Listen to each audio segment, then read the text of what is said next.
Hey guys, just wanted to do a quick video on these Kenwood TK-380s that I have. I have 5 of them now.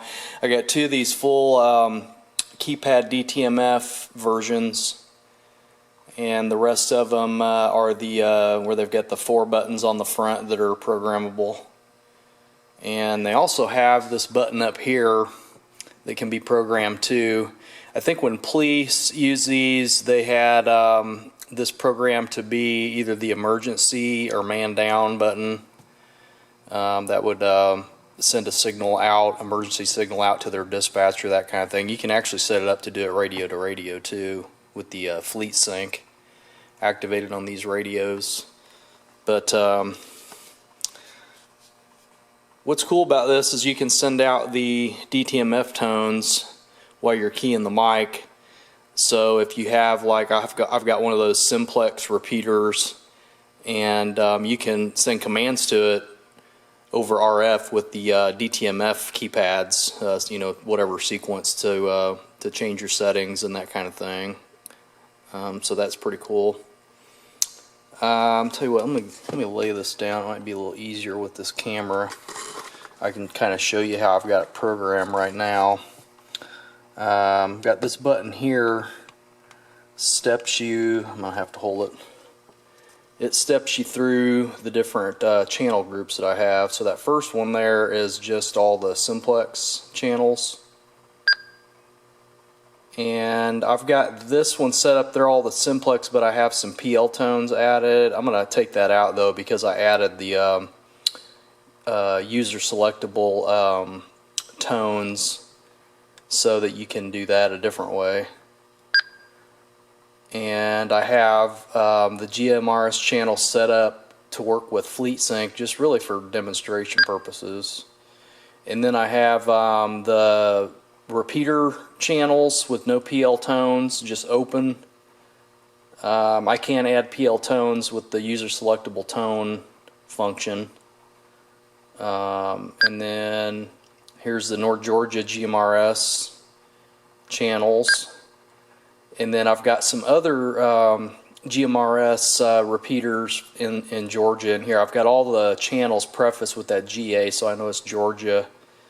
And same thing for Alabama, Tennessee, North Carolina, South Carolina, Kentucky, and Illinois. Those are a lot of the states that I travel through, or sometimes find myself in riding motorcycles. And let's see, what else do I have in here? I have some ham 70 centimeter repeaters in here, and these are set up just to monitor. I left the transmit frequency blank until I get my ham ticket. All I can do is monitor those. This is not a DMR radio though, so I can't, you know, I can't monitor that with this. And then I've got like some public works frequencies that are in there. A lot of those are migrating to DMR, but there are a handful of them out there that still function. Here's one for Cobb County School District maintenance, that channel there. And then I've got the International Space Station FM repeater set up on these to monitor also, and I have the frequency shift for the Doppler effect programmed in there too. So so that's how I have it programmed. Let's see if I can let me go to the Fleetsync so I can demonstrate how that works real quick. Okay, that one's on Fleetsync. Let's see what this one's on. Okay, so it's on GMRS channel 1 with the Fleetsync enabled. And the way the Fleetsync works is you can send actually like little messages between the radios. You can send it like a selective call to just this radio if you want, or you can broadcast it out to all the radios that are on that Fleetsync, set up on that Fleetsync. So this really does you no good with, you know, you're around people that have other radios. They won't be able to utilize this. But like if I've got 4 or 5 of them, and I'm camping or hiking, and I hand them out to some of my buddies that have GMRS, that are GMRS licensed. We can put them on the Fleetsync, and we can send messages, pre-designated messages in there back and forth. Or if I want to call a particular radio, I can just call that radio, and the other people who have all my other radios won't be able to hear what we're saying. So that's kind of a cool feature. So if I transmit right now, nothing will come over these radios because you have to go in the message mode, which I have saved to this button. And here is where you can select what radio. So I have a base station radio. I have, this is this radio, HT1 DTMF. Then HT2 DTMF is that one. And then this other non-DTMF I have over here is HT5, Handy Talkie 5. And then I've got a mobile 1 that's in my truck. I've got a mobile 2 set up, but I don't have a second mobile yet. And then here's where you can select all radios. So this will broadcast Fleetsync to all radios. So if you leave it set on that, and I key this mic, you'll hear it through these radios. WRAH-210 testing Fleetsync. You can hear that little Fleetsync sound also at the beginning and at the end of the transmission. I've used that for some of my jobs that I've had, and it's kind of handy when there's a lot of radio traffic going on. You can know if it's somebody in your group calling you just by hearing that Fleetsync tone. So if you don't hear that, at the beginning of the transmission, you can kind of disregard, what it is, or not, have to listen as close, that sort of thing. So that is kind of a neat feature. It let me switch this, and I'll just try HT2 DTMF. That'll be this radio here. So you'll hear it on this radio, but you won't hear it on this radio. You'll still see the activity light though, I believe. WRAH-210 testing Fleetsync. So it only came through on this one. I don't know if you could hear that or not. And it also has, you see that little message icon flashing. It shows HT1 DTMF, so that's like a caller ID showing this radio that radio was just calling it. And then likewise, if I use this one to call, it'll talk to this one. WRAH-210 testing Fleetsync.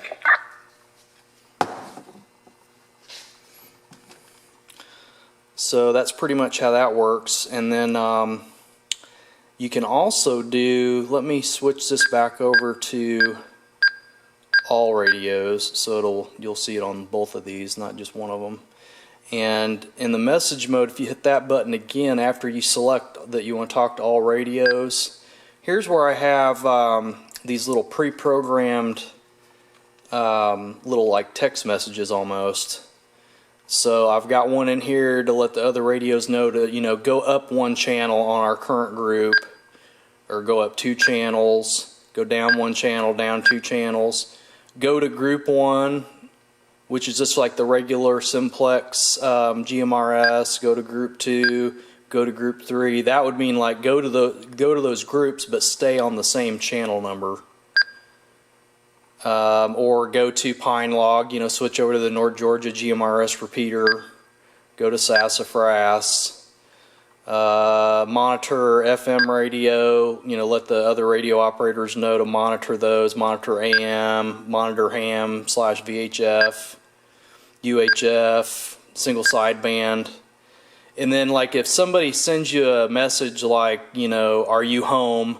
I have, just a simple yes and no that you can select in there too, or home, or, if somebody says, where are you? You can reply with work, or you're in your vehicle, grocery store, department store, rally point, if like you're camping and you have a designated rally point, base camp, et cetera, et cetera. Where are you? Are you okay? Those types of things. So let me go ahead and pick one. I'll just put where are you. So I had, let me just make sure here, all radios, and I'm I want to know where are you.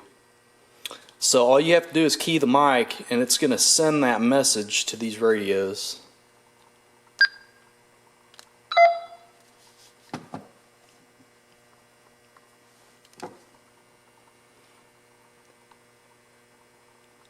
See that?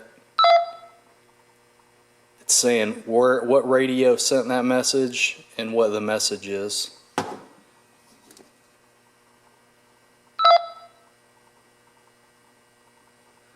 So that way you can send messages back and forth, you know, and communicate that way with actually talking with your voice over RF if you wanted to. Again, this is just for kind of demonstration purposes of, you know, what these radios are capable of. And then you can hold this button down and it shows you that message. So I think this stores up to 3 messages that you can page through them, and then you hold down the S button to delete it, and then hold it down again and it'll delete that memory of the caller ID out. So that's cleared it out right there. And I can do the same thing here.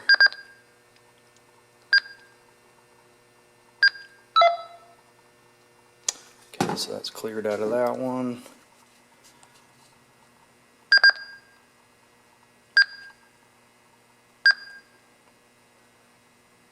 Okay.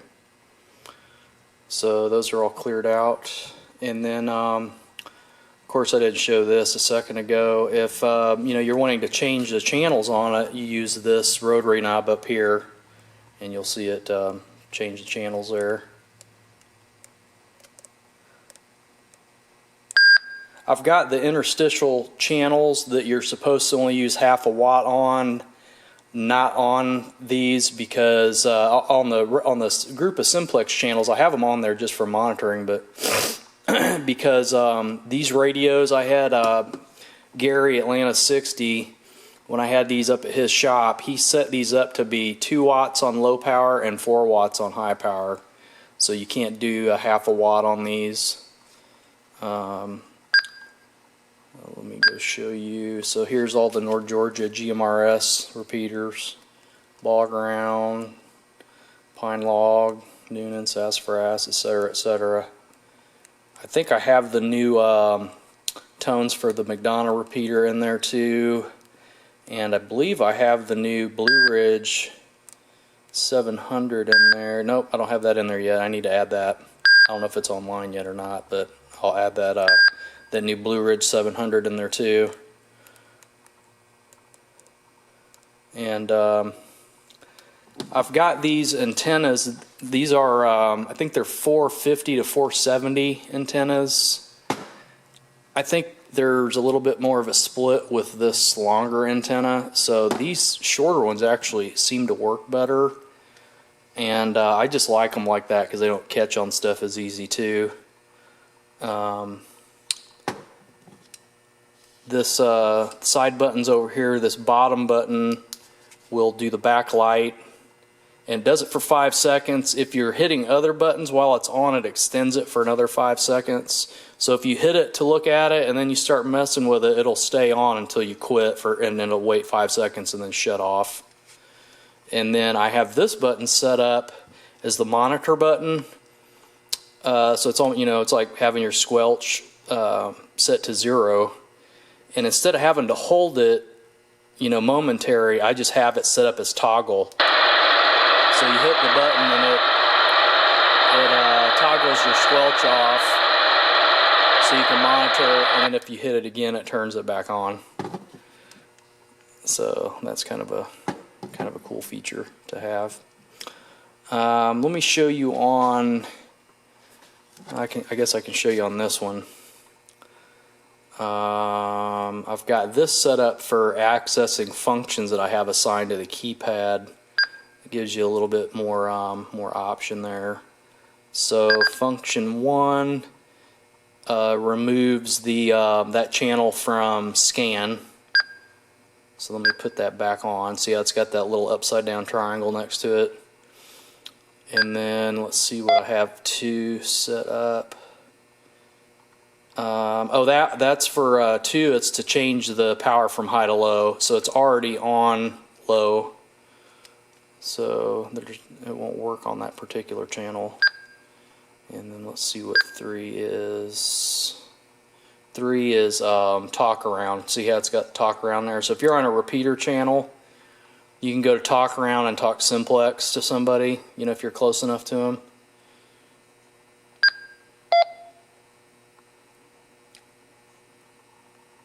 Whoops, I hit the wrong one. There we go. And then let's see what 4 is. Okay, 4 is that operator selectable tone that I was talking about. So let's say you're on a simplex channel and, you know, you're talking with your, you know, a couple other people or whatever, and then you're starting to hear a lot of other conversations too. You can go ahead and set PL tones. And, you know, if I had other people using these same radios and they have that set up, or they're using, you know, mine that are already programmed, I could just come over RF and say, hey, let's go to operator selectable tone 2. So what you could do here is, it's off right now, but if I go, whoops, hold on. So if I go here, there, oh, I think I have it up here. Yeah, you use the rotary selector. So that would be OST1, which is a PL of 88.5. That would be OST2. So it'd be 118.8. And I've got, you know, just a handful of them in here, ones that are kind of common. So that's pretty much how that works. Let's see, I think I just hit this button to get back out of it. Yeah. And then we've already been through all those. But anyhow, that's pretty much these radios in a nutshell. They use the KPG49D software and one of these kinds of cables. Works really well. And the audio on these radios is really good.